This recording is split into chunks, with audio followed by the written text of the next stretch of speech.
A witch is a woman that is connected to her natural power, to her connection to all through her womb. She knows she is a creator, but she is not the only one. She knows she is connected to the source of all. She is a priestess. She knows she is a part of a matrix of wombs connected to all other women on the planet, as well as the spirit world. Witch comes from the word wit, meaning wise. A witch is a wise woman. In our society, the word witch became something terrible, a word to describe a woman's unholiness. But actually, a witch is a powerful woman who practices magic, who knows the secrets of the universe.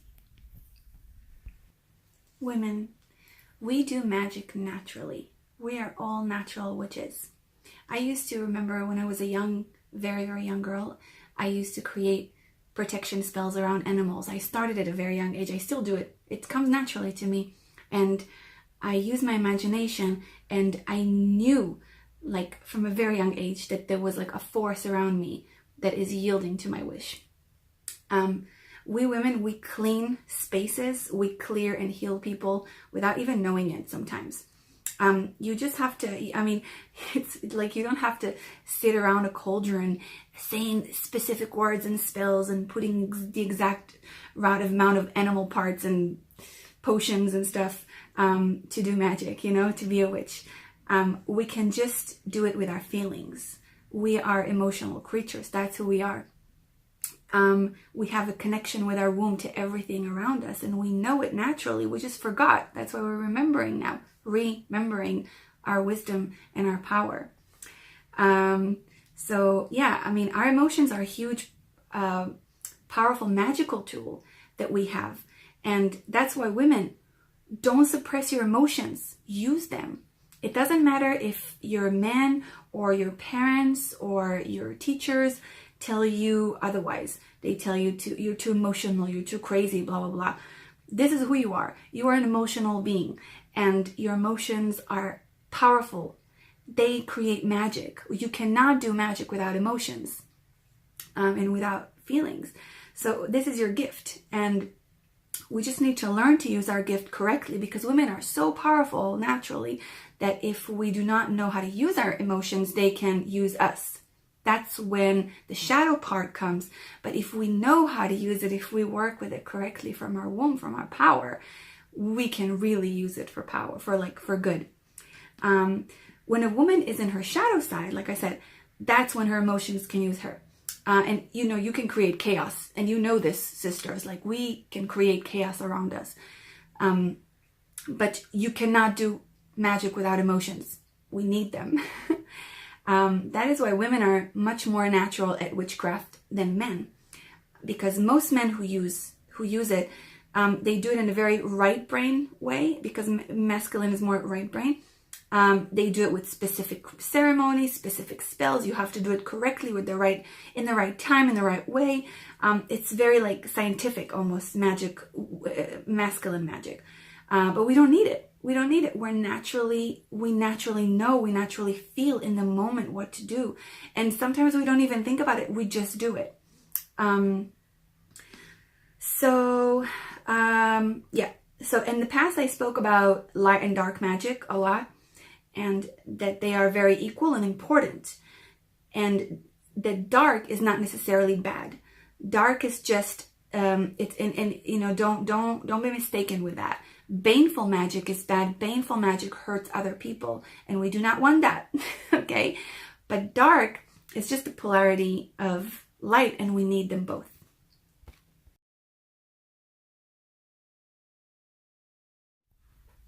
A witch uses her natural connection to all, to everything. She listens to the subtle movement of the wind and its message. She feels a negative force and listens to her inner guidance on how to overcome it. We are the creators and keepers of all that is pure on this planet.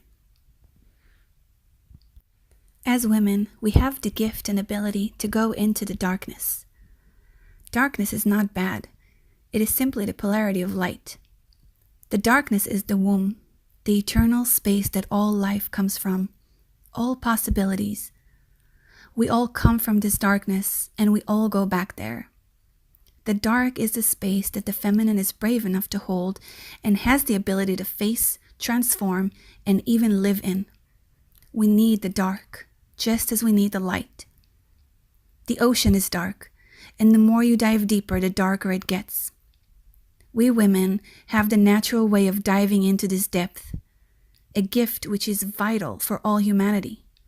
We go in and clear and face and battle the most unseen territory of the human soul. This is the power of a real witch. It is only when a woman combines her light and darkness, that's when she is truly unstoppable. Witches these days are remembering and reawakening to the wisdom that is within us already. We use nature and all elements around us, as well as the power that is seated deep in our bodies and spirit.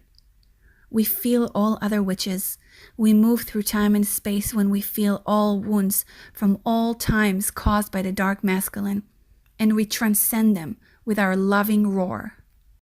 The witch dances under the moonlight because she knows she is the moonlight, ever-changing, moving between its own light and dark, affecting all life with its power and shifting emotions.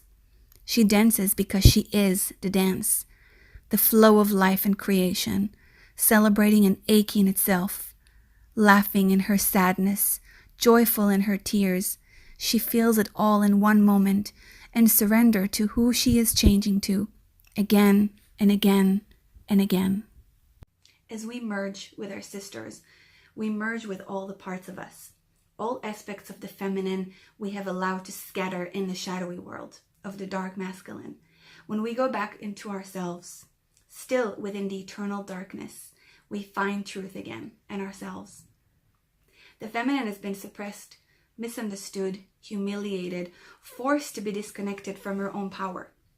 And the worst thing done to women, in my opinion, is that we've been forced to compete with each other and not trust each other as women.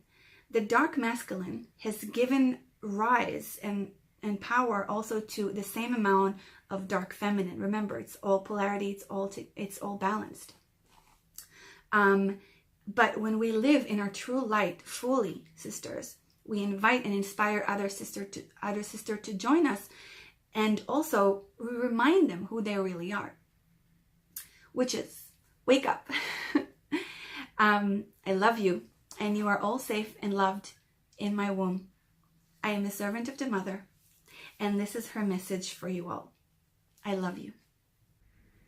So do you guys want to know where the idea in the story about the green skin witch that rides a broom comes from? So in the old days, the witches used to make potions from psychedelic mushrooms. Yay, my favorites. I love them. So they used to make these potions from psychedelic mushrooms like a paste. And the paste came out green, like a green paste. And some of them used to put it on their skin because it enters your bloodstream even if you put it on your skin. I don't think they put it all over their skin, but just a little bit. And the broom, where the broom came from, haha. So the witches used to take a stick and put the paste on the stick, like cover the stick with the paste, and then insert them into their portal, into their what we call a vagina. Yes, because when you put it through there, the psychedelic mushrooms you feel them a lot more apparently. So that's where, and the flight, she flies on the broom. So the idea of flight is, when you take psychedelic mushrooms, those of you who had tried them, you fly, you go into another dimension, you go above and beyond this dimension. So the image of a green skin witch riding a broom is symbolic to a witch working with medicine, with earth medicine, and flying to another dimension. But you didn't know that.